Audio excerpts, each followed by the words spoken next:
Buenas tardes, doctora Danixa. Mi nombre es Mayra Alejandra Velázquez Amamé, estudiante de la carrera de Derecho segundo ciclo. El día de hoy le voy a hablar acerca de la corrupción en el Perú. Yo me he centrado en el caso de Odebrecht, pero exactamente en el periodo de Castañeda Locio, cuando este fue alcalde de Lima. Empezamos delimitando lo que es el tema. Nos dice que el exalcalde Óscar Luis Castañeda Locio fue involucrado en actos de corrupción junto con la empresa brasileña Odebrecht, tras recibir una coima de $930,000 como un soborno. También fue inverso en actos corruptivos junto con la constructora OAS, que junto con Odebrecht estuvo involucrada en el famoso caso Lava Jato. Antes de seguir, vamos a primero a reconocer los significados tanto de lo que es corrupción como lo que es coima. Al hablar de corrupción, sabemos que viene del verbo corrompir, es decir, quebrantar deliberadamente un sistema o un orden, tanto de manera ética como de manera funcional, con el fin de poder obtener un beneficio personal. ¿Qué es coima? Cuando hablamos de coima, nos referimos a lo que es una dádiva, un soborno, el cual es otorgado a un funcionario público o a cualquier persona con el fin de obtener un beneficio futuro. Conceptualización del tema. Fue Martín Bustamante, de la mano derecha, que fue mano derecha del exalcalde, quien admitió ante el fiscal Carlos Puma que recibió dinero ilícito de estas empresas brasileñas, que estaba dirigido por el líder de Solidaridad Nacional. Castañeda se encontraba acorralado por las pruebas y una posible inminente prisión, ya que por esas fechas lo habían acusado por recibir desembolsos ilícitos. Después de un largo y tedioso resultado, fue trasladado a la carceleta del penal Miguel Castro Castro, ubicado en San Juan del Lurigancho, y fue ahí donde cumplió 24 meses de prisión preventiva. Dentro del trabajo encontramos que la jueza María Álvarez Camacho declaró fundado el requerimiento de la fiscal Milagros Salazar del equipo especial Lava Jato contra el exalcalde de Lima, Castañeda Locio. Para la fiscalía, OAS había entregado $480,000 a Castañeda, mientras que Odebrecht le habría dado más de $120,000 para que éste pudiera invertir en su campaña política, a cambio de que cuando él ingresara a la municipalidad, éste le pudiera devolver los favores. Este es un caso muy claro de corrupción. Como bien se sabe, el dinero es muy tentativo para todo ser humano. Es por eso que muchos funcionarios se ven involucrados en diversos actos corruptivos. Pero esto genera un fastidio no solo para sus familiares, sino para toda la población, la cual confiaba en ellos. ¿Cuáles son las causas de corrupción? Entre las principales causas de corrupción encontramos a tres. La primera es que es un problema permanente. Según la última encuesta nacional, tanto urbana como social, la corrupción es el principal problema que agobia al Perú, seguido de lo que es la delincuencia y la inseguridad social. Como segunda causa encontramos las asociaciones por interés. Como se sabe, esta empresa reconocida brasileña es muy reconocida por sus construcciones, llamada Odebrecht, llegó al Perú en el año de 1979 y desde allí fue que empezó a apoyar de manera económica a las personas que postulaban a la presidencia, pero no apoyaba exactamente a todos, sino se fijaba a las personas que se encontraban en los primeros lugares, es decir, los que tenían más posibilidades de poder acceder al poder. ¿Con qué fin? De que cuando estos ingresen a cumplir su cargo público, estos pudiesen devolverle los favores que ellos habían hecho al invertir en su campaña política.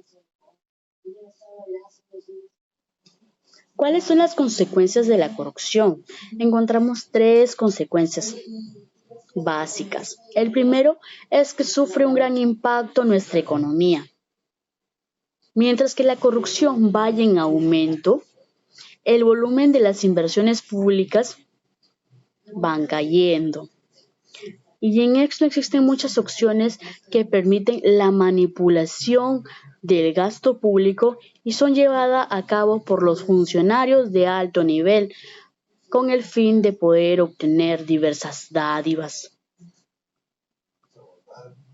Como otra consecuencia encontramos que la ciudadanía se encuentra desprotegida. En sí, nosotros como ciudadanos somos los más afectados debido a los diversos actos corruptivos que cada día empeoran nuestra sociedad.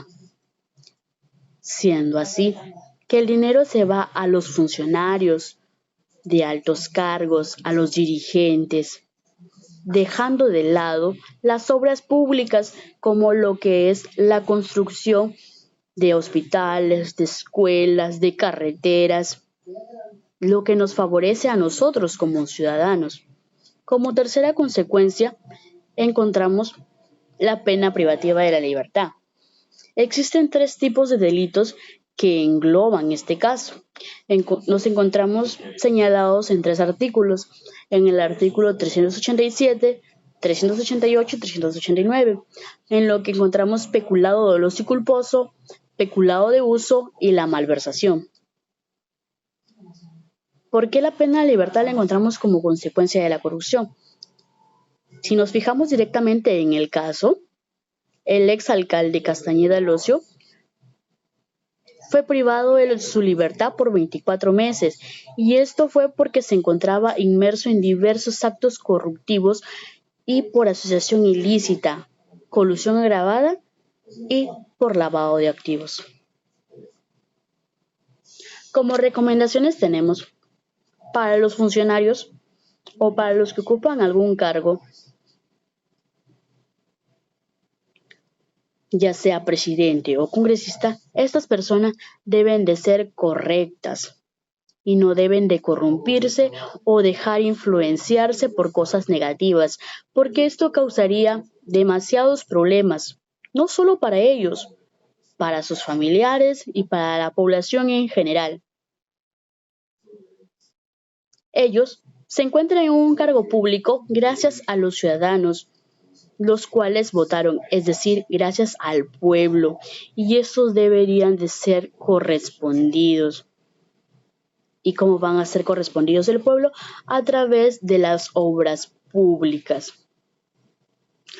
Los funcionarios deben de cumplir a cabalidad sus acciones, es decir, deben realizar obras de bien a favor de la ciudadanía, sin esperar que las empresas les financien algo, es decir, sin esperar que estos puedan recibir algún soborno. Y esto llevará no solamente a su beneficio propio, sino beneficio de toda la ciudadanía. Como conclusiones tenemos que la corrupción día a día va empeorando y va afectando directamente nuestra economía y sobre todo a la ciudadanía porque no satisface las necesidades. Si la corrupción va en aumento, nosotros no podemos gozar de diversas obras públicas y esto llevará a que nuestra vida social decaiga. El nivel de corrupción es alto y es considerado uno de los delitos más graves de la sociedad, y es el segundo país con mayor porcentaje. La honestidad siempre debe prevalecer para que la sociedad pueda vivir en armonía.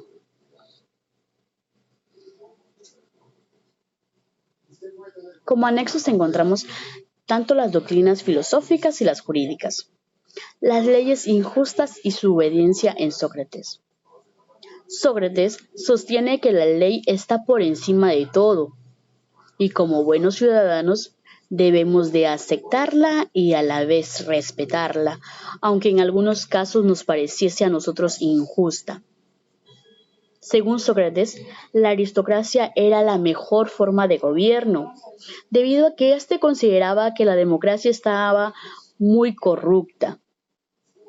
Si nosotros relacionamos esta forma filosófica de pensar con nuestro caso, se dice que Castañeda estuvo postulando si Castañeda estuviera postulando para presidente como lo fue hace un par de años, no tendríamos la seguridad de que éste fuese un buen gobernante y si cumpliría exactamente sus promesas, debido a que ya se vio envuelto en diversos actos corruptivos. La democracia como política corrupta o teoría de Platón. Platón critica directamente las formas de gobierno y creía que estos aristócratas gobernarían desinteresadamente y virtuosamente. Además, alegaba que los hijos de los hombres sabios y educados se corromperían con el tiempo, con privilegios y el ocio. Enfocado en el caso de Odebrecht, si conocíamos las verdaderas intenciones en busca de su bienestar propio del alcalde, se suponía que no debe elegir a Castañeda como gobernante, pues sus hijos, es decir, su descendencia, también estarían corrompidos y con el tiempo se verían inmersos en diversos delitos de corrupción. Justicia y la moral ética de Aristóteles. Para Aristóteles, todo lo natural es bueno, y según la doctrina de Nicomaquea, se entiende por virtud que la justicia como un modo de ser para el cual está dispuesto a practicar lo que es justo, a obrar justamente y querer lo justo. Si esto le relacionamos directamente al caso que estamos estudiando, tenemos que Castañeda debió obrar justamente durante el periodo que tuvo de alcalde en Lima, realizando buenas obras, practicando el bien y no satisfaciendo sus necesidades propias, sino más bien interesarse por el bienestar de la población. El estado de crotaculismo social en Hobbes, Lacan y Ross. Según Hobbes, todas las personas desde que nacen son malas y agresivas y a la vez consideran al ser humano como egoísta, que solo busca satisfacer sus deseos propios, es decir, beneficiarse a él mismo. Si esto lo llevamos al caso planteado, se dice que Castañeda, desde el momento que él nació siendo una persona mala y con el pasar del tiempo solo buscaba satisfacer sus necesidades, es decir, que solamente buscaba enriquecerse sin importarle el bienestar de la población. Según Locke, nos dice que los hombres son libres e iguales, pero con frecuencia se faltan el respeto si estos se encuentran involucrados en juegos de intereses. Llevándolo al caso planteado, se dice que el exalcalde de Lima fue un ser libre que puede hacer lo que más le convenga. Y aquí queda muy explícito el acto de recibir dádivas, es decir, si él desea, puede enriquecerse sin importarle a los demás ciudadanos. Por último, según Rorschach, sostiene que el hombre nace sin tener una estructura moral, es decir, que Castañeda nació siendo una persona buena, pero este fue corrompido por la sociedad.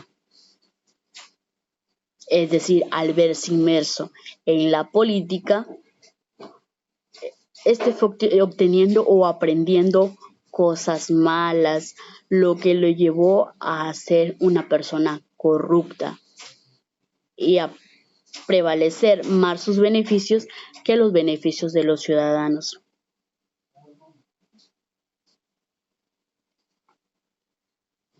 El deber moral en Kant.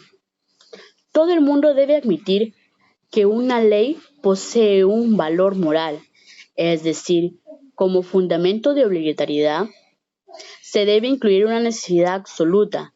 Ese fundamento debe de buscarse en conceptos de la razón pura, mas no en la naturaleza humana. Llevándolo al caso expuesto, se dice que todos somos iguales ante el deber de la moral. Por ende, la moral del bien, de la felicidad, debe ser la moral del puro deber y de la conciencia individual. Esto ha sido todo mi tema tratado. Muchas gracias, doctora.